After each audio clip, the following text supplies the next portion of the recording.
우리가 계속해서 이제 출애굽기의 말씀을 나누고 있습니다. 오늘은 이제 출애굽기 2장 전체 내용을 가지고 하나님의 은혜는 포장된 선물입니다 라고는 말씀으로 함께 은혜를 나눴으면 합니다. 모세에게 일어났던 고난과 고통 속에 숨겨져 있던 포장되어진 하나님의 은혜가 어떤 것인지를 저희들을 발견하면서 때는 우리가 고난과 고통 가운데 있지만은 그 속에서 하나님의 은혜를 발견하는 거룩한 믿음의 눈이 열리는, 영안이 열리는 역사가 우리 가운데 일어날 수 있기를 소망합니다. 그런 기대 가운데서 하나님의 말씀을 우리 함께 나누었으면 합니다. 요즘은 이제 선물을 주고받는 방법들이 많이 변화되어진 것을 볼 수 있습니다. 전에는 이제 포장지에 정성스럽게 선물을 싸서 전해 주었습니다. 근데 요즘 젊은 사람들은 그렇게 선물을 전달하기보다는 이제 카톡에 그 선물 코너에서 이제 휴대전화로 주고 받는 이런 일들을 하고 있습니다. 저도 가끔 이제 카톡에서 이 커피나 케이크 같은 것들을 선물하기도 합니다. 작년에 제가 받았던 선물 중에서 가장 기억에 남는 것은 저희 큰 며느리가 될 아이가 보낸 소고기 세트였습니다. 소고기라서 그런 것이 아니고 그 아이는 이제 저희들한테 가끔 선물을 보낼 때 보면은 정성스럽게 포장을 해서 보내는 것을 보게 됩니다. 그래서 그 포장지를 뜯을 때마다 감격하기도 하고 또 감사하는 마음을 갖기도 합니다.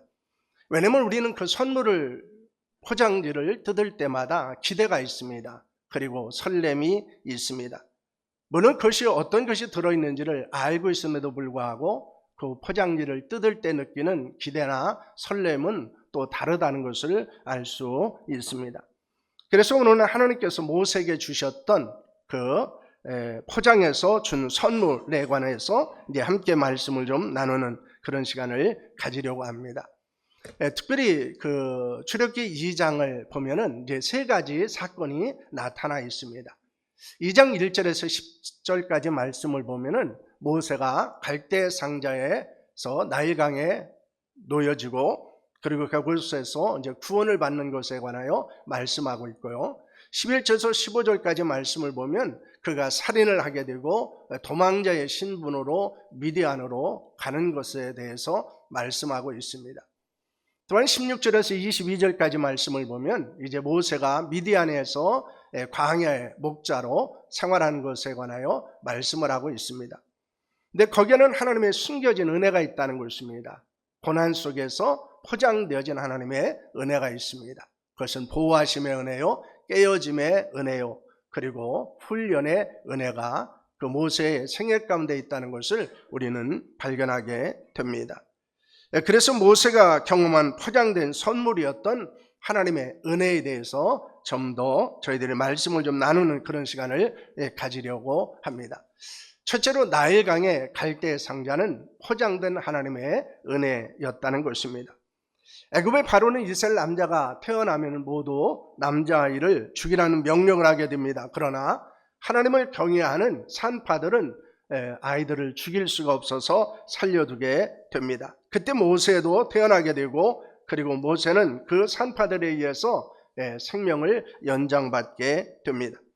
그리고 모세는 그 아이를 숨겨서 양육을 합니다. 그러나 3개월이 지나자 더 이상 그 아이를 숨겨서 양육할 수 있는 상황이 아니었습니다. 그래서 어떻게 하게 됩니까?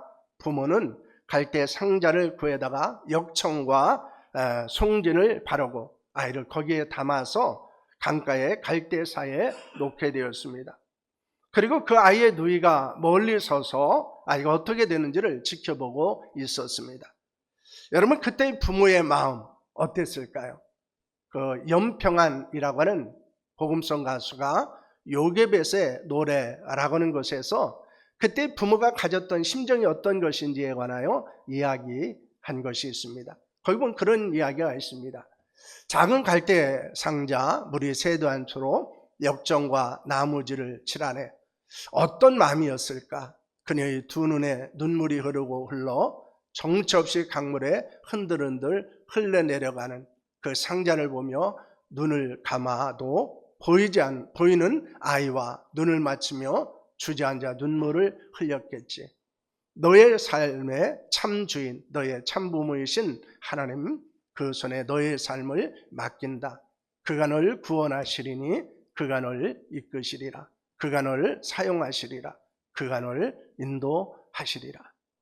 여러분, 여기에서 강조하고 있는 것이 뭡니까?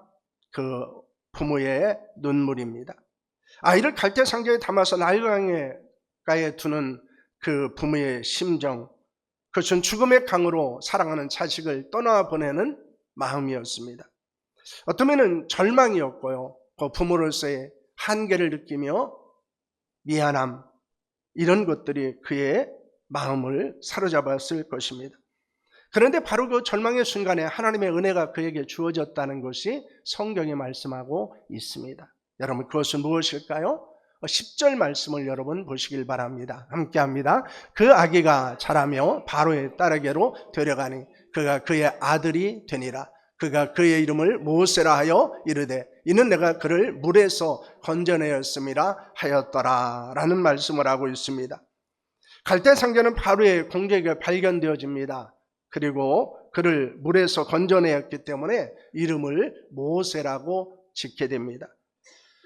만약 모세가 평범하게 그 가정에서 자랐다면 언젠가는 발각이 되어지고 그는 죽임을 당할 수밖에 없었을 것입니다.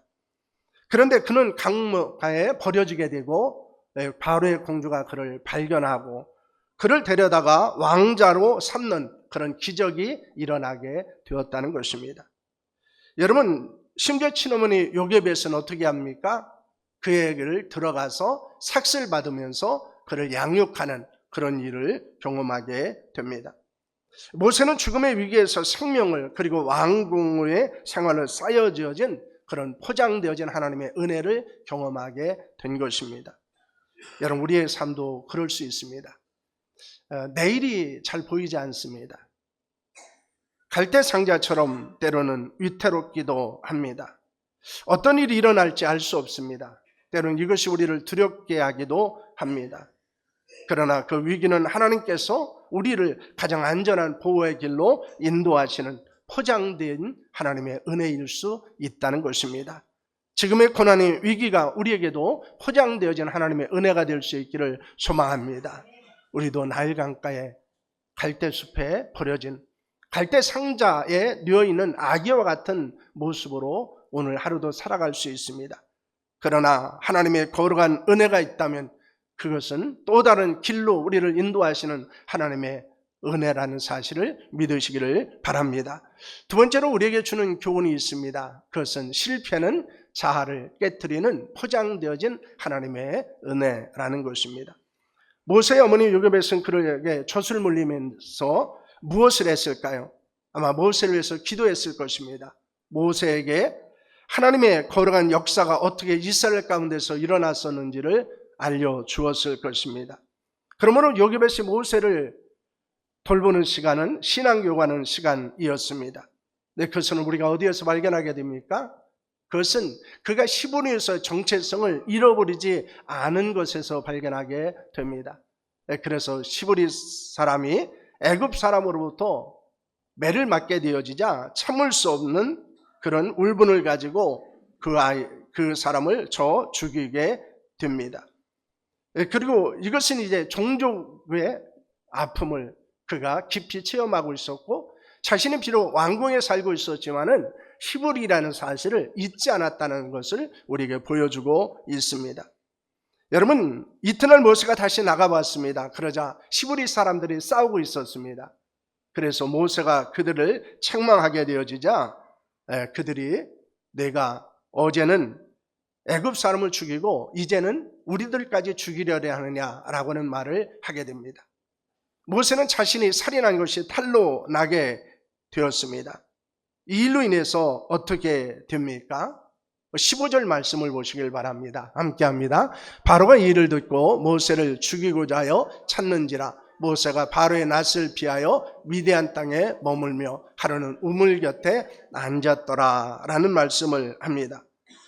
모세가 애굽 사람을 죽인 것이 탄로 났습니다. 그러자 바로가 그를 죽이기 위해서 찾게 됩니다.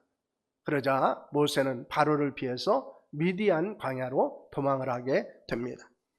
장성한 모세는 자기 동족의 고통을 보고 의협심에 불탔습니다. 그러나 그의 방법은 살인이었습니다. 그리고 폭력이었습니다. 그는 자신의 힘과 지혜로 동족을 구할 수 있다고 생각한 것입니다. 하지만 결과는 처참했습니다. 동족에게 배척을 받았습니다. 그리고 바로에게 쫓기는 도망자의 신세로 전락하게 되었습니다. 여러분, 왕제의 신분에서 하루아침에 살인자가 되고 수배자로 추락을 하게 되었습니다. 모세의 인생에서 이것은 실패처럼 보입니다. 왕자였습니다. 모든 것을 누릴 수 있는 위치였습니다. 그러나 그는 살인자요, 도망자요, 수배자로 변하게 된 것입니다. 그런데 그것은 또 다른 포장된 하나님의 은혜였습니다. 혈기 왕성한 왕자 모세로는 하나님의 백성을 이끌 수가 없었습니다. 하나님은 모세가 자신의 힘, 자신의 지혜, 자신의 능력, 자신의 의를 철저하게 내려놓기를 원하셨습니다. 실패와 도망의 길은 모세의 힘을 빼는 은혜의 과정이었습니다. 모세는 포장된 은혜에서 어떻게 됩니까? 민수기 12장 3절 말씀을 보면 이렇게 말씀합니다. 함께합니다. 이 사람 모세는 온유함이 지면에 모든 사람보다 더하더라 라는 말씀을 하고 있습니다. 여러분, 모세는 온유한 사람으로 변했다는 것입니다. 이 본문은 모세가 구소여인을 아내로 지었을 때 그의 누나 미리암과 형 아론으로부터 비방을 받을 때 자신을 스스로 변화하기보다는 하나님의 처분을 기다리며 기도하며 인내했던 모세의 모습을 보여주고 있습니다. 가장 가족에게 공격받는 상황은 아마 인간적으로는 고통스러웠을 것입니다. 그러나 모세는 자신의 명예를 지키기 위해서 변명하지 않았습니다. 변호하지 않았습니다. 대신 하나님 앞에 엎드렸습니다. 여러분, 온유함은 지혜와 능력이 없는 것이 아닙니다. 무능력이 아닙니다. 강력한 힘을 가지고 있지만은 하나님의 뜻에 따라서 자신을 절제하는 능력입니다.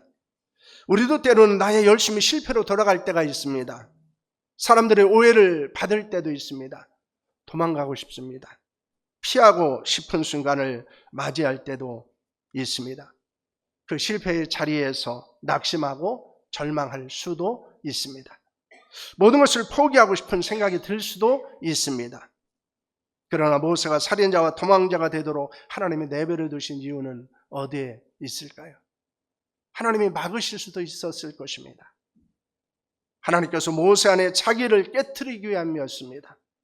오직 하나님만을 의지하지 않으면 그가 앞으로 이스라엘 백성들을 이끌 지도자로 세움을 받을 수 없었기 때문이었습니다. 우리의 실수와 실패도 포장된 하나님의 은혜일 수 있다는 것입니다. 그 은혜를 통해서 우리는 자기를 부인하게 됩니다. 철저하게 하나님을 의지하는 법을 배우게 됩니다. 하나님 앞에서 겸손하고요, 우리 자신을 철저하게 낮추며 자기의 의를 주장하지 않는 온유한 하나님의 사람이 될 수 있다는 것을 말씀하고 있습니다. 때로 우리도 실수하고 실패할 수 있습니다. 그 일로 인해서 어려움을 당할 수도 있고 고난과 역경을 겪을 때도 있습니다. 거기에는 또 다른 하나님의 은혜가 있다는 것입니다.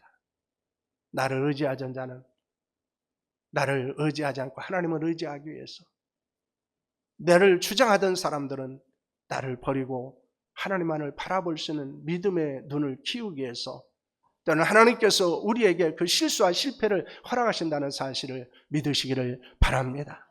어쩌면 그것이 은혜입니다.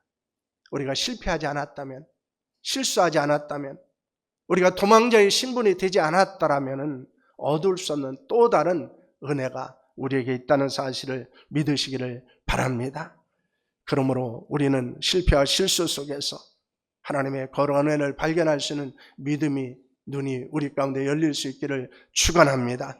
세 번째로, 광야는 지도자를 훈련하시는 포장된 하나님의 은혜라는 것입니다. 모세는 바로가 자신을 죽이려 한다는 것을 알고 어떻게 하게 됩니까? 미디안으로 도망하게 됩니다.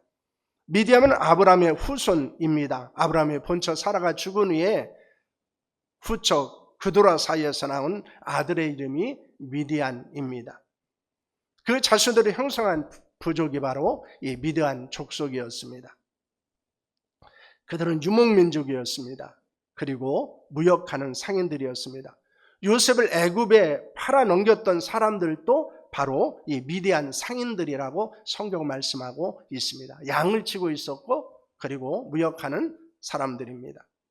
애굽의 화려한 왕궁을 떠나 미디안 강에 도착한 모세는 우물 곁에 앉아 있었습니다. 그곳에서 미디안 제사장 누의 딸들을 도와주게 되고 그리고 그 일로 모세는 누의 딸 시브라와 결혼하여 자녀를 낳게 됩니다. 그는 미디안에서 양을 치는 목자로 생활하게 됩니다. 그리고 모세는 아들을 낳고 그를 무엇이라고 말합니까? 22절 말씀입니다. 함께합니다. 그 아들을 낳음에 모세가 그의 이름을 게르솜이라 하며 이르되 내가 타국에서 나그네가 되었음이라 하였더라 라는 말씀을 합니다. 모세와 시브라 사이에 아들을 낳습니다. 이름을 게르솜이라고 짓습니다. 그 뜻은 내가 타국에서 나그네가 되었다라는 것입니다. 그 이름 속에는 무엇이 있습니까? 모세의 깊은 고독이 있습니다. 회한이 담겨져 있습니다.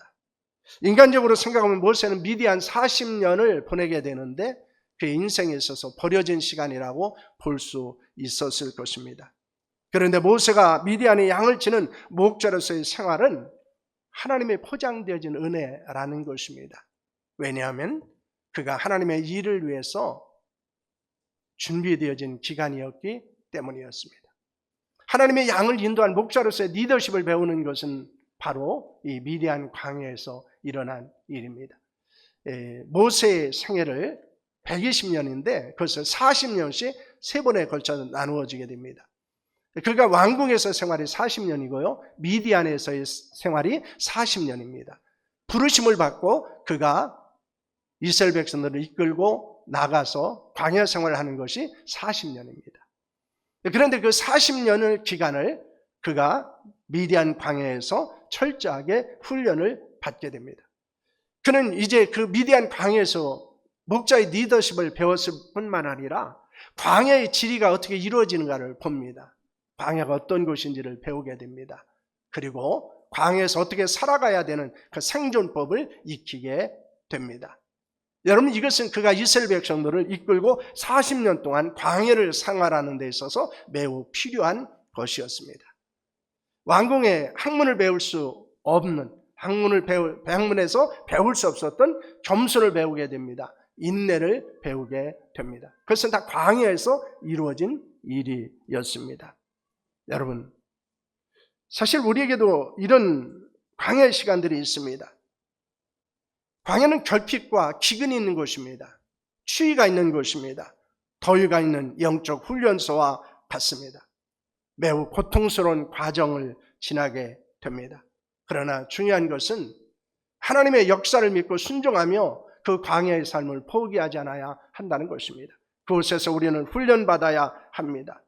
오늘 모세는 태어날 때부터 죽음의 위기를 겪었습니다. 혈기와 실수로 살인자가 되고 도망자가 되었습니다. 40년을 평범한 목자로서 보내게 됩니다. 인간적인 시각으로 보면 그의 인생은 실패한 것이죠. 왜냐하면 왕자에서 도망자가 되고 그리고 양을 치는 목자로 전락했기 때문이었습니다. 그러나 우리가 알고 있는 것이 있습니다.